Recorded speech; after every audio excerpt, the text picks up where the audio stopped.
ദൈവതിരുനാമം വാഴ്ത്തപ്പെടുമാറാകട്ടെ. യൗവന പ്രായത്തിൽ സ്വജീവനെ നൽകി ലോകത്തെ വീണ്ടെടുത്ത ക്രിസ്തുയേശുവിന്റെ നാമത്തിലുള്ള സ്നേഹവന്ദനം അറിയിക്കുന്നു. CSI മദീർല മഹായിടവക ഒക്ടോബർ 5-ാം തീയതി യുവജന ഞായറായി ആചരിക്കുകയാണല്ലോ.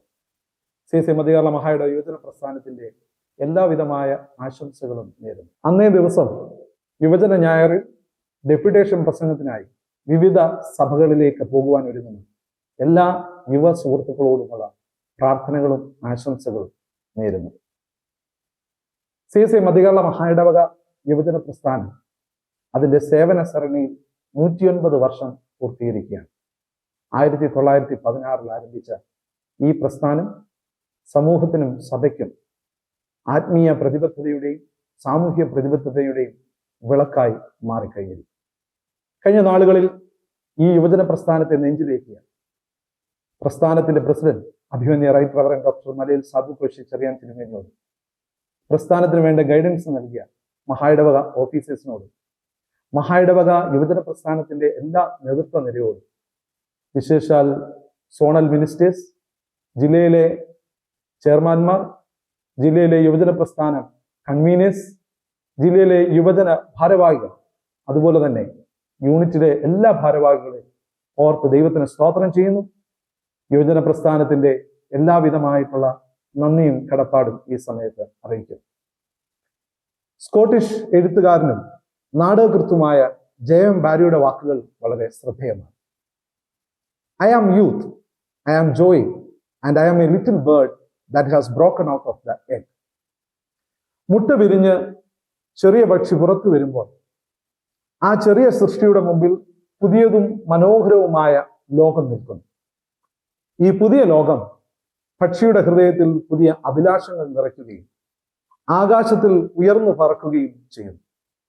അങ്ങനെയെങ്കിൽ നവപ്രതീക്ഷകളും പുത്തൻ സാധ്യതകളും കലർന്ന അർത്ഥപൂർണമായ ജീവിതത്തിന്റെ ചൈതന്യമാണ് യുവത്വം. ഈ വർഷത്തെ യുവജന ഞായറിലേക്കുള്ള നമ്മുടെ ചിന്താവിഷയം ദൈവത്തെ സ്നേഹിക്കുക, മാനവരെ സേവിക്കുക. Love God and serve humanity. സ്നേഹവും സേവനവും ഒരു നാണയത്തുട്ടിന്റെ ഇരുവശങ്ങളാണ്. സ്നേഹമുള്ള ഇടത്തെ സേവനം പ്രതിഫലിക്കുകയുള്ളൂ. സ്നേഹത്തിന്റെയും സേവനത്തിന്റെയും നിർവചനം വാക്കുകൾക്ക് അതീതമാണ്. ആരുടെയും പ്രേരണയിലോ നിർബന്ധത്തിലോ പ്രകടമാക്കേണ്ട കാര്യമല്ല സ്നേഹവും സേവനവും. ഇന്ന് നമുക്ക് നൽകപ്പെട്ടിരിക്കുന്ന വേദഭാഗങ്ങൾക്ക് ആധാരമാക്കി നമുക്ക് ചില ചിന്തകളുമായി മുന്നോട്ട് പോകാം. ആദ്യമായി മനസ്സിലാക്കേണ്ടത് എന്താണ് ദൈവസ്നേഹം എന്നുള്ളത്. എന്താണ് ദൈവസ്നേഹം? ദൈവസ്നേഹം നമ്മെ കൊണ്ടെത്തിക്കുന്നത് കാൽവറിയിലെ പരമയാഗത്തിന്റെ അരികെയാണ്. ദൈവസ്നേഹം എന്നത് എല്ലാം മറന്ന് നമ്മെ അളവില്ലാതെ സ്നേഹിക്കുന്ന ദൈവത്തിന്റെ ആഴമേറിയ കരുണയാണ്. നാം പാപികളായിരിക്കുമ്പോൾ തന്നെ സ്വന്തം പുത്രനെ നൽകി നമ്മെ വീണ്ടെടുത്ത ആ നിർമ്മലമായ സ്നേഹം നാം ഒരിക്കലും മറന്നു പോകരുത്. ദൈവം സ്നേഹിക്കുന്ന ലോകത്തിന് കുറവുകളും വീഴ്ചകളും ഉണ്ടാകാം. ദൈവം കാണിച്ചു തന്ന നന്മ മാർഗങ്ങളിൽ നിന്ന് അത് വ്യതിചലിക്കുന്നുണ്ടാവും. പക്ഷേ അതൊരിക്കലും ദൈവത്തിന്റെ സ്നേഹത്തിന് പുറത്തല്ല. ദൈവസ്നേഹത്തിന് അതിർരേഖകളില്ല. ദൈവസ്നേഹത്തിന് അതിർവരമ്പുകളില്ല. അത് വളരെ വിശാലമാണ്. ഈ നവയുഗത്തിൽ ദൈവസ്നേഹത്തിന് വിള്ളൽ സംഭവിച്ചോ എന്നുള്ളത് നമ്മൾ ഓരോരുത്തരും ധ്യാനിക്കേണ്ടതാണ്. വികലമായ കാഴ്ചപ്പാടുകൾ നിറഞ്ഞ ഈ ലോകത്തിൽ ദൈവസ്നേഹത്തെ ഉയർത്തിക്കാട്ടുക എന്നുള്ള പ്രതിബദ്ധതയാണ് ഓരോ യുവ സഹോദരങ്ങളും ഏറ്റെടുക്കേണ്ടത്. രണ്ടാമതായി നാം മനസ്സിലാക്കേണ്ടത് എപ്രകാരമാണ് നാം ദൈവത്തെ സ്നേഹിക്കേണ്ടത്.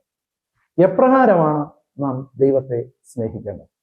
നമുക്ക് നൽകപ്പെട്ടിരിക്കുന്ന വിശുദ്ധ സുവിശേഷം, വിശുദ്ധ മത്തായിയുടെ സുവിശേഷം 25-ാം അധ്യായത്തിന്റെ 31 മുതൽ 46 വരെയുള്ള വാക്യങ്ങൾ നാം പഠിക്കുമ്പോൾ ഈ വാക്യങ്ങളിൽ പ്രതിഫലിക്കുന്നത് ഒരു ഫൈനൽ ജഡ്ജ്മെന്റ് ആണ്. അന്ത്യന്യായവിധിയെക്കുറിച്ച് പ്രസ്താവിച്ചിരിക്കുകയാണ്. ഇത് മത്തായിയുടെ സുവിശേഷത്തിൽ മാത്രം പ്രതിപാദിച്ചിരിക്കുന്ന വാക്യങ്ങളാണ്. യഹൂദ സംസ്കാരത്തോടും അവരുടെ അനുദിന ജീവിത രീതികളോടും ബന്ധപ്പെട്ട് കിടക്കുന്ന പ്രതീകമാണ് ഇവിടെ ഉപയോഗിച്ചിരിക്കുന്നത്. പകൽ മുഴുവനും ആടുകളെ മേയിച്ച് സന്ധ്യയ്ക്ക് ചെമ്മരി ആടുകളെയും കോലാടുകളെയും വേർതിരിക്കുന്ന ചിത്രം ഏത് യഹൂദന്റെയും മനസ്സിലുണ്ടാകും.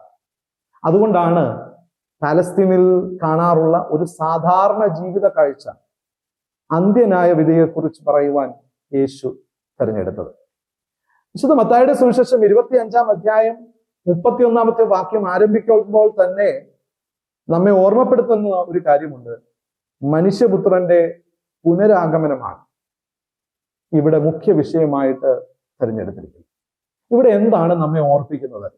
നമുക്ക് ലഭിച്ച ദൈവസ്നേഹത്തെ എങ്ങനെ നാം പങ്കുവെക്കാം, അതിലൂടെ ദൈവസ്നേഹത്തെ നമുക്ക് ഈ ലോകത്തിലേക്ക് പകർന്നു കൊടുക്കാം എന്നുള്ളതാണ്, മനസ്സിലാക്കി കൊടുക്കാം എന്നുള്ളതാണ് നമ്മെ ഇവിടെ പഠിപ്പിക്കുന്നത്.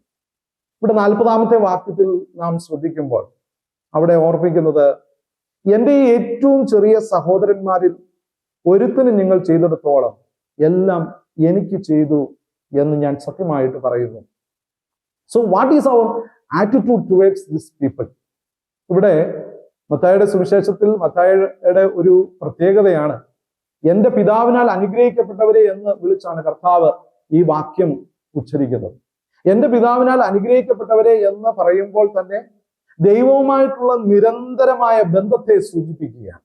പ്രിയമുള്ളവരെ, ദൈവസ്നേഹത്തെ ഉള്ളിലുള്ളവർക്ക് മാത്രമേ അത് മറ്റുള്ളവരെ കരുതുവാൻ നമുക്ക് സാധിക്കൂ.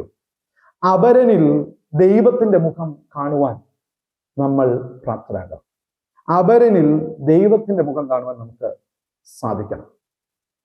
ആവശ്യത്തിലിരിക്കുന്ന മനുഷ്യരോടുള്ള നമ്മുടെ മനോഭാവം എപ്രകാരമാണെന്ന് ഈ വേദഭാഗത്തിൽ വളരെ വ്യക്തമായിട്ട് പ്രതിപാദിക്കുന്നു. വിശക്കുന്നവന് അപ്പവും ദാഹിക്കുന്നവന് വെള്ളവും, നഗ്നതയ്ക്ക് വസ്ത്രവും, രോഗത്തിൽ സൗഖ്യവും ഒരുക്കുന്നവരാണ് ദൈവസ്നേഹത്തിന്റെ വക്താക്കളായി ഈ സമൂഹത്തിൽ മാറുന്നത്. വിശുദ്ധ യോഹന്നാന്റെ സുവിശേഷം 21-ാം അധ്യായം 15 മുതൽ 19 വരെയുള്ള വാക്യങ്ങളെ അടിസ്ഥാനപ്പെടുത്തി നാം ധ്യാനിക്കുമ്പോൾ പുനരുദ്ധാനം ചെയ്ത കർത്താവ് തന്റെ അടിമ ശിഷ്യനായ പത്രോസിനോട് 3 ചോദ്യങ്ങൾ ചോദിക്കുന്നുണ്ട്. അത് ഇപ്രകാരമാണ്: do you love me more than this? നീ ഇവയിൽ അധികമായി എന്നെ സ്നേഹിക്കുന്നുണ്ടോ? പത്രോസിന്റെ മറുപടി നമുക്കറിയാമല്ലോ, ഊവ് കർത്താവേ എന്നുള്ളത്. അപ്പോൾ കർത്താവ് പറയുന്നുണ്ട്, നീ എൻ്റെ ആടുകളെ പാലിക്കുക. പ്രിയമുള്ളവരെ, ഉള്ളിൽ ദൈവസ്നേഹമുള്ളവർക്ക് മാത്രം ലഭിക്കുന്ന ഒരു അനുഗ്രഹമാണ് പരിപാലനം, കരുതൽ എന്നുള്ളത്. അപ്പോൾ മറ്റുള്ളവരെ കരുതുവാൻ യൗവനങ്ങളായിരിക്കുന്ന നമുക്കെല്ലാവർക്കും സഹായിക്കട്ടെ. മറ്റുള്ളവരുടെ വേദനകൾ എന്റെയും വേദന എന്ന ബോധ്യത്തിൽ ജീവിപ്പാൻ തക്കവണ്ണം നമുക്ക് ഇടയാകട്ടെ. 3-ാമത്തത് നമ്മൾ ധ്യാനിക്കുന്നത് സേവനത്തെക്കുറിച്ചാണ്. സേവനം എന്താണ്? എളിയവരോടുള്ള നമ്മുടെ പ്രതിബദ്ധതയാണ്. എളിയവരോടുള്ള നമ്മുടെ പ്രതിബദ്ധതയാണ്. കേവലം ഫേസ്ബുക്ക് പോസ്റ്റിലും റീൽസിലും മാത്രം ഒതുങ്ങി നിൽക്കുന്ന സേവനങ്ങളെ ഇന്ന് നമുക്ക് ചുറ്റുപാടും തിരിച്ചറിയാൻ സാധിക്കും. ഒരുപക്ഷെ അത് ചിലപ്പോൾ വാക്കുകളിൽ മാത്രമാണ്. എന്നാൽ അതിനും അപ്പുറമായിട്ട് സേവനത്തിന് നിർവചനമുണ്ട് എന്ന് യെശയ്യാ പ്രവാചകന്റെ പുസ്തകം 58-ാം അധ്യായം 6 മുതൽ 12 വരെയുള്ള വാക്യങ്ങൾ അടിസ്ഥാനപ്പെടുത്തും. യെശയ്യാ പ്രവാചകന്റെ പുസ്തകം 58-ാം അധ്യായം നമുക്കൊരു ഓമന പേരിട്ട് വിളിക്കാം. അത് ട്രിട്ടോ ഐസയിൽ വരുന്ന ഭാഗമാണ്. എക്സൈലിന് ശേഷം പ്രവാചകൻ ദൈവജനത്തിന് നൽകുന്ന നിർദ്ദേശങ്ങളാണ്. ഇവിടെ പ്രതിപാദിക്കുന്ന ഒരു വിഷയമുണ്ട്. എന്താണ് നിന്റെ യഥാർത്ഥമായ ഉപവാസം അല്ലെങ്കിൽ നോമ്പ് എന്നുള്ളത്? ഇവിടെ ഓർമ്മപ്പെടുത്തുകയാണ്, സേവനമാണ് ദൈവം ഇഷ്ടപ്പെടുന്ന ഉപവാസം. സേവനമാണ് ദൈവം ഇഷ്ടപ്പെടുന്ന ഉപവാസം.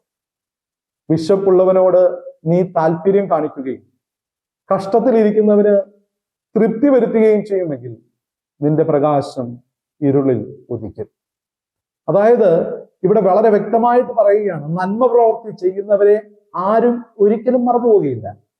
അവരുടെ പ്രകാശം, അവരുടെ പ്രവൃത്തിയുടെ ഫലം തലമുറകൾ അത് ഓർക്കുകയും വിശ്വസിക്കുകയും ചെയ്യും. ഇംഗ്ലീഷിൽ ഒരു ചൊല്ല് പ്രകാരമുണ്ട്, man is essentially for others. Man is essentially for others. അതുകൊണ്ട് യുവഹൃദയങ്ങൾ സേവനോന്മുഖമായ ജീവിതങ്ങൾ ചേർത്ത് പിടിക്കുവാൻ നമുക്ക് സാധിക്കും. CSI മതിയാള മഹായിടവക യുവജന പ്രസ്ഥാനത്തിന്റെ കഴിഞ്ഞകാല പ്രവർത്തനങ്ങളെ നാം ഒന്ന് ഓർക്കുമ്പോൾ ഏറ്റവും എടുത്തു പറയേണ്ട ഒരേ ഒരു കാര്യം, നമുക്കറിയാം കേരളത്തിന്റെ അങ്ങേയറ്റത്തെ വയനാട് ജില്ലയിൽ സംഭവിച്ച ഉരുൾപൊട്ടലിൽ ഭവനരഹിതരായവർക്ക് നമുക്ക് ഭവനം വെച്ച് നൽകുവാൻ ഒരു പ്രോജക്റ്റ് ഏറ്റെടുത്തു. പ്രിയമുള്ളവരെ, ഏകദേശം 15 ദിവസം കൊണ്ട് 55 ലക്ഷത്തോളം രൂപ നമുക്ക് സമാഹരിക്കുവാൻ സാധിച്ചു എന്ന് പറയുന്നത് ഏറ്റവും അനുഗ്രഹിക്കപ്പെട്ട ഒരു നിമിഷമാണ്. അതിന് ചേർത്ത് പിടിച്ച വൈദികർ, ചേർത്ത് പിടിച്ച സഭാജനങ്ങൾ, ചേർത്ത് പിടിച്ച യുവജന നേതാക്കന്മാർ, അഭിമന്യ തിരുമേനി, എല്ലാവരെയും ഓർത്ത് ദൈവത്തിന് സ്തോത്രം ചെയ്യും. അതുകൊണ്ട് നമ്മുടെയൊക്കെ ജീവിതത്തിൽ സേവനത്തിന്റെ ഒരു ചെറുതിരി നാളങ്ങൾ ഉണ്ട് എന്ന് പൂർണ്ണമായിട്ടും നമുക്ക് മനസ്സിലാക്കുവാൻ സാധിക്കും.